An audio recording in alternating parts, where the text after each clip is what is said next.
Steady and smooth. Jumping in the water. Steady and smooth. Oh my god, I'm such a fucking kid. Steady and smooth. Cutting across all the way over. Uh-huh. Well, that's because I'm turning. Howdy guys, Cal Kellogg here. Welcome back to the channel. That guy you saw fighting the fish in the beginning of the video, that's Johnny. We'll be right back to him and his fish in a second. We are going to talk fishing strategy today. I got a chance to be out on the water with Johnny, one-on-one. He lives down towards Lake Comanche. He's just gotten into trout fishing. He's catching a few small fish, but he confided that he feels overwhelmed. He's not sure what lures to use, and he had never caught a big trout until he went out with me. And I think he learned a lot. We really hit it off, and I really enjoyed our time out on the water together. Now, I'm going to talk about several, types of trout fishing strategy, I guess I'm going to say. Some general stuff that you can use anytime throughout the year, and also some more specific stuff, or at least some more specific observations about fishing right now with the high stained water. So here we go. Johnny's hooked up here.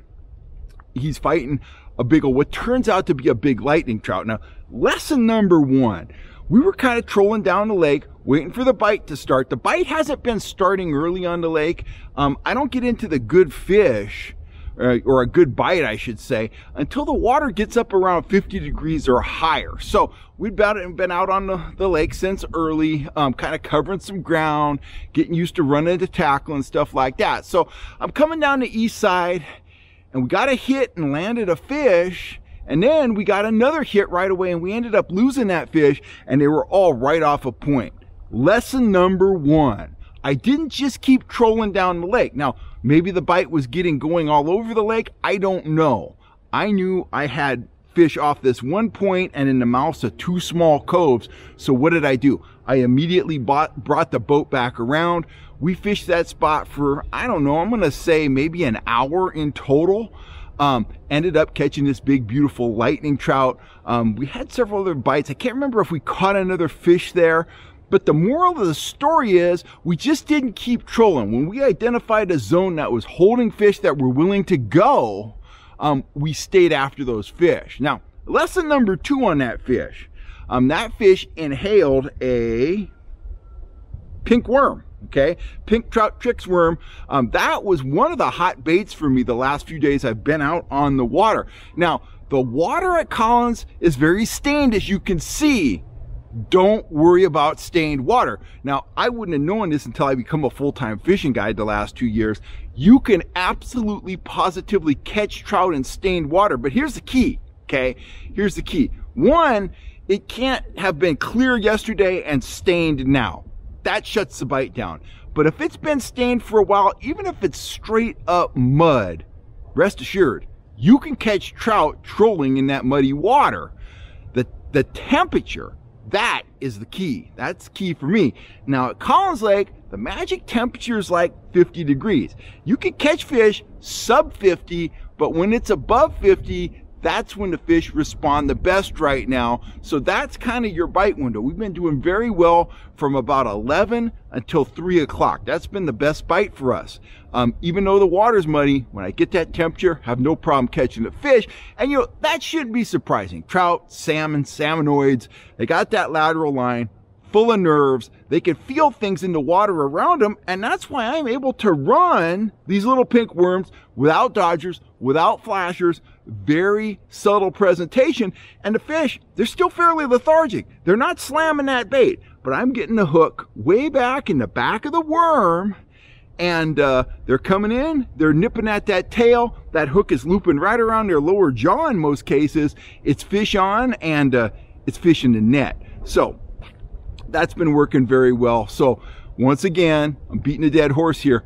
Don't worry about stained water, and don't worry about the fish finding your bait. Worry about finding a time frame when the fish are willing to move. You find that, you're going to hook up, because they will find a small bait, in that stained water.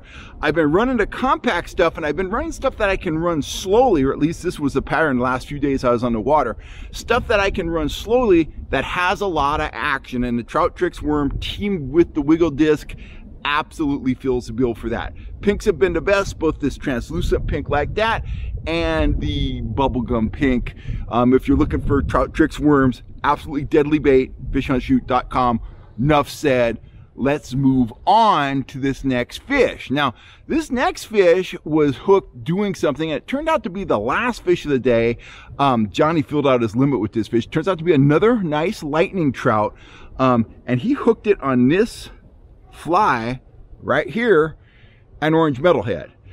But I was fishing it in a way that catches me a lot of nice trout throughout the season, and it also allows me to do some pretty aggressive maneuvering with the boat. Here's the deal. I'm running this with the action disc, of course, and in the case, you know, with Johnny, because we are getting a lot of nipping action, I did put on a trailer hook on the back of that, which you can see in the fish's mouth. And, you know, you can check out one of my prior videos. I just did one on putting trailer hooks on flies. When they're nipping, if they're nipping at the worm, when they're nipping, regardless, nipping at the worm, nipping at the fly, it's very important to have a hook at the end of that lure, whatever it is, because that way they come in nipping, they come in window shopping, they end up with a hook in their mouth. And very often when they're nipping and you've got a hook back there, you get a very good hookup. It just kind of loops right around again, right around that lower jaw, and you're going to rope them, man. You got them. But anyway, technique, and it doesn't matter if it's spring and it's muddy or later on the water's better, whatever. I'll have out 2 or 3 lead core rods, or maybe the downriggers will be out, okay? Depending on the water temperature. But if I think there are rainbow trout near the surface, say the water temperature is, you know, 65 or 66 below, I'm pretty confident there's going to be rainbows right under the surface. I will take a fly, pair it with a trolling sinker, maybe a 1/4, 3/8 of an ounce, and I will scope that out a full 200 feet, 185 feet, sometimes 200 feet. And what you're looking at, you got this fly working maybe 2 or 3 feet deep, right under the surface, way beyond the rest of your gear. If you're catching fish on the other gear, you can move this rod around in the rod holder. You can do all your work underneath this line. But very often, the big fish of the day comes on that trailing fly. I got a couple theories about why, okay? First, you know, I'm fishing from a big old 20-foot pontoon boat. The boat kind of makes the fish scatter, and I think they're kind of moving back into the path of the boat, and they see that fly. I think the other thing that happens is I pull fish into the main spread. Maybe they hit, maybe they don't, but this high fly gives me one last shot at them. They see it silhouetted above their head. Again, lots of action with that wiggle disc. They go up, they grab it, close the deal, boom, fish on. Got an 11-pounder doing that 2 years ago, and I've caught more big fish than I can count trailing that fly. And sometimes if they're really fickle, I don't go with the full-size metalhead like that. I'll go with one of my junior trolling flies, but I fish it the same way, way back, right under the surface, just a really long top line, and it flat out works. That's one of the strategy things that I consistently do that really pays off. It really adds some big fish, you know, to my scores at the end of the season. So I would encourage you to do that. And I gotta say, that's my standard size metalhead, an orange one there. #1 fly overall, day in, day out in my arsenal. I would strongly, if you're a trout troller, I would strongly encourage you to get some of these flies, fishunshoot.com.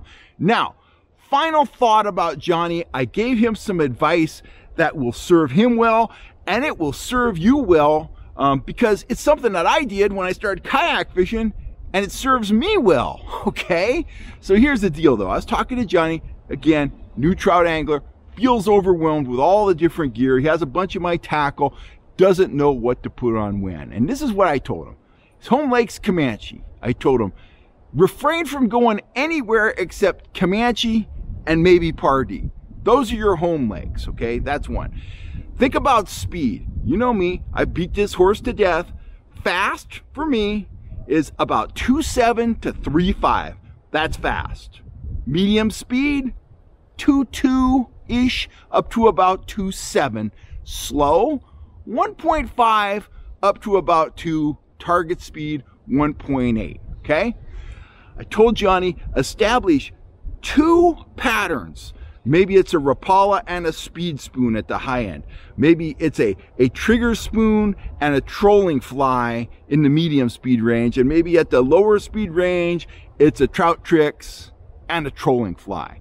Whatever it is, I encouraged him to get 2 confidence presentations that he's going to use fast, 2 that he's going to use slow, and 2 that he's going to use at medium speeds. Maybe toss in some turbo flashers, for slow and medium speed presentations.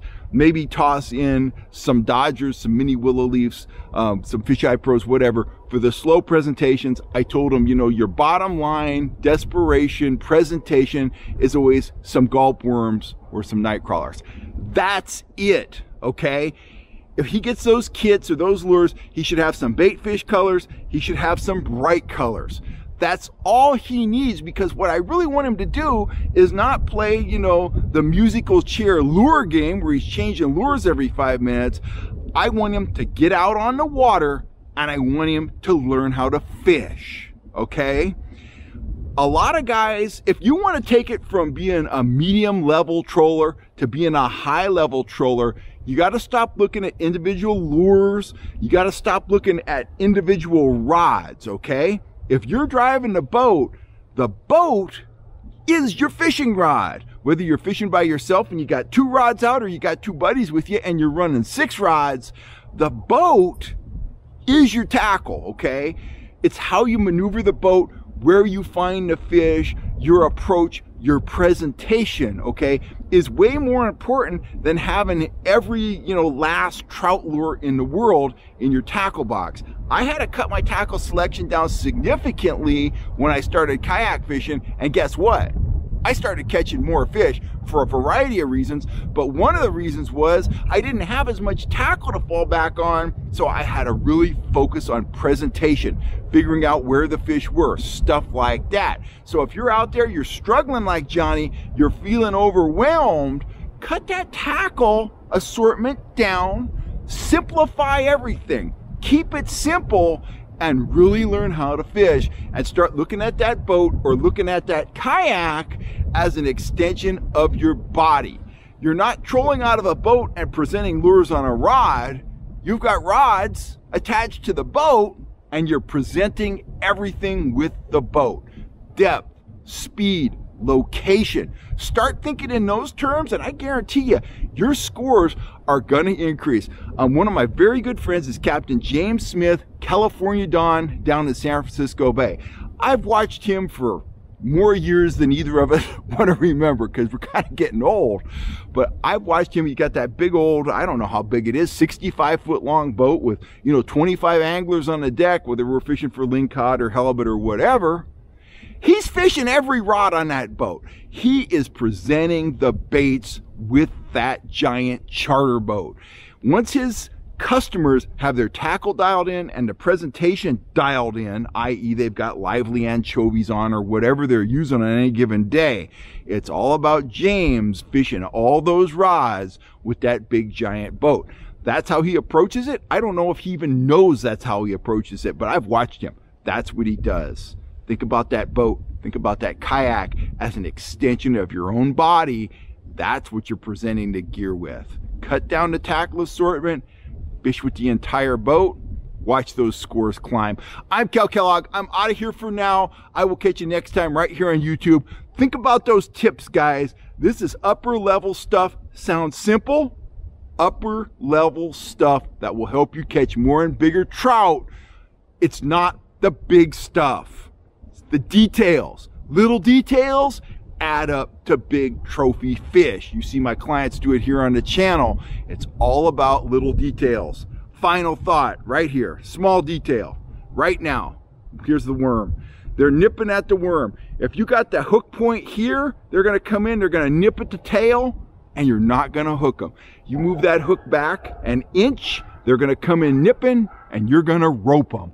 Little details add up to big results. I'm Cal Kellogg. I'll catch you next time, guys. Thanks for listening to me. Thanks for all the support.